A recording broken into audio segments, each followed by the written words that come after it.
আল্লাহর নবী বিশ্ব নবী রহমতে আলম নবীর সাহাবী হযরত খাব্বাব রাদিয়াল্লাহু তাআলা আনহু ওমর ফারুক রাদিয়াল্লাহু তাআলা আনহুর সামনে একদিন তার গায়ের জামা খুললো।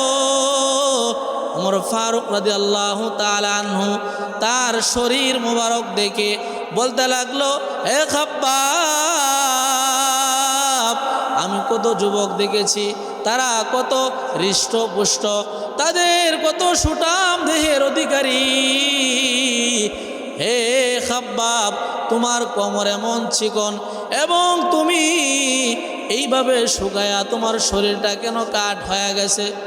আল্লাহর নবীর সাহাবী খাব্বাব রাদিয়াল্লাহু তাআলা আনহু ডাক দিয়া বলেন, হে খলিফাতুল মুসলিমিন, আপনি জানেননি আমি ইসলাম ধর্মের জন্য কত কষ্ট করেছি। ভাইরা আমার, ওমর ফারুক রাদিয়াল্লাহু তাআলা আনহু ডাক দিয়া বলে, হে খাব্বাব, তুমি ইসলাম ধর্মের জন্য কি কষ্ট করেছে আমাকে একটু বলো। খাব্বাব রাদিয়াল্লাহু তাআলা আনহু ডাক দিয়া বলে, হে খলিফাতুল মুসলিমিন, আমি যখন ইসলাম ধর্ম গ্রহণ করলাম, মক্কার কাফের মুশরিকরা এইভাবে কাঠের অঙ্গারগুলো, বড় বড় অঙ্গার এইভাবে জ্বালাইতো। আগুন যখন প্রজ্বলিত হতো, এইভাবে সমান জায়গার মধ্যে এই উত্তপ্ত আগুনের অঙ্গারগুলো সমান জায়গার মধ্যে বিছাইতো। আর মক্কার কাফের মুশরিকরা আমার হাত এবং পাগুলো বেঁধে এইভাবে আমাকে উত্তপ্ত আগুনের মধ্যে শোয়া দিত। খলিফাতুল মুসলিমিন, যখন আমাকে এইভাবে শোয়া দিত, এইভাবে আমি বুঝতে পারতাম যে আগুনের কয়লাগুলো আমার শরীরে এইভাবে ঢুকতেছে।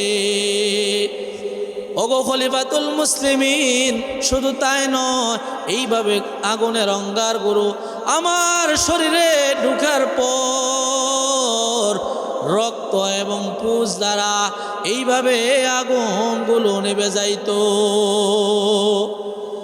খাব্বাব রাদিয়াল্লাহু তাআলা আনহু ডাক দিয়ে বলেন, এইভাবে শাস্তি আমি সইতে না পেরে আমি পাগল পারা হয়ে যাইতাম, আমি ছটফট করতাম। আমি এইভাবে একদিন শাস্তি সইতে না পেরে আল্লাহর নবী, বিশ্ব নবী, রহমতে আলম নবীর কাছে দৌড়া গেলাম। গিয়া দেখি আল্লাহর নবী কাবা শরীফের পাশে বিশ্রাম করছে। আমি যখন দৌড়া গেলাম, আমার শরীর দিয়ে এইভাবে রক্ত এবং চর্বিগুলো এইভাবে পড়তেছে। আল্লাহর নবী আমার চেহারার অবস্থা দেখে আর বুঝতে তার বাকি রইল না। আল্লাহর নবী ডাক দিয়া বলেন, হে খাব্বাব, তোমার কি হয়েছে?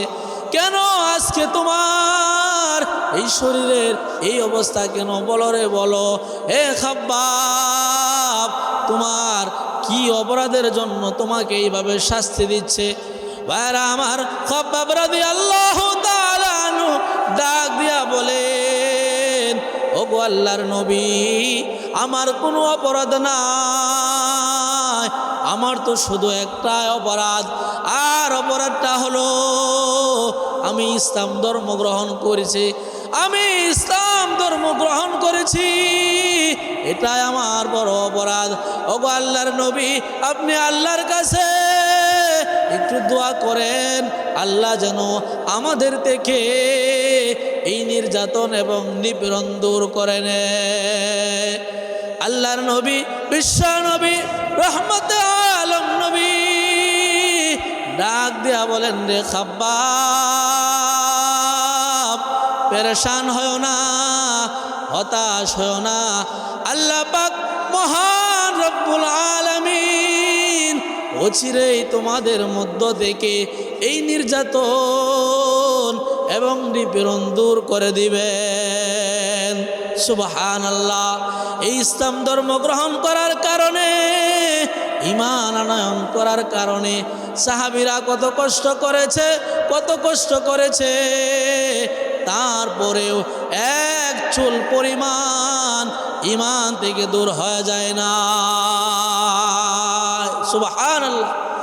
আর আজকে আপনি আমি এমন মুসলমান হয়েছি, এমন মুসলমান হয়েছি যে যখন মেঘ বৃষ্টি হয়, মসজিদের মুয়াজ্জিন আযান দেয়, হাইয়া আলাস সালাহ, হাইয়া আলাল ফালাহ, হাইয়া আলাল ফালাহ, নামাজের জন্য আসো, কল্যাণের জন্য আসো।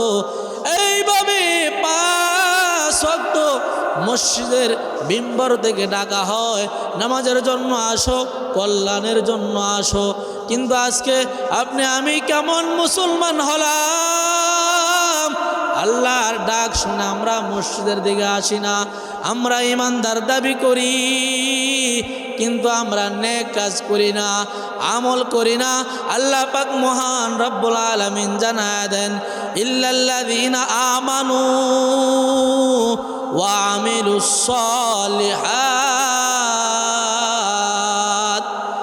আল্লাহ পাক মহান রব্বুল আলামিন সূরাতুল আসরের যেই কর্মসূচি দিয়েছেন, তার মধ্যে 2 নম্বর কর্মসূচি হলো ঈমান এনে আপনি আমি বসে থাকলাম তাহলেই চলবে না। ঈমান আনার পর আমলে সালেহা করতে হবে, নেক কাজ করতে হবে, নামাজ আদায় করতে হবে, যাকাত প্রদান করতে হবে। যদি সামর্থ্য থাকে তাহলে হজও আদায় করতে হবে, মাহে রমজানের রোজাও রাখতে হবে। তবে আফসোসের বিষয় হলো অনেক মানুষ নামাজ আদায় করে, নামাজ আদায় করার পর সুদও খায়। এমন নামাজি আছে নামাজ রাখে, নামাজ আদায় করে, কিন্তু দেখা যায় মাহে রমজানের রোজা রাখে না। যদি প্রশ্ন করা হয় কেন আপনি রোজা রাখলেন না, তার কারণ কি? বলে হুজুর আমার গ্যাসের সমস্যা, আমার গ্যাসের সমস্যার কারণে আমি রোজা রাখতে পারি না। তো কয়দিন যাবত আপনি রোজা রাখেন না?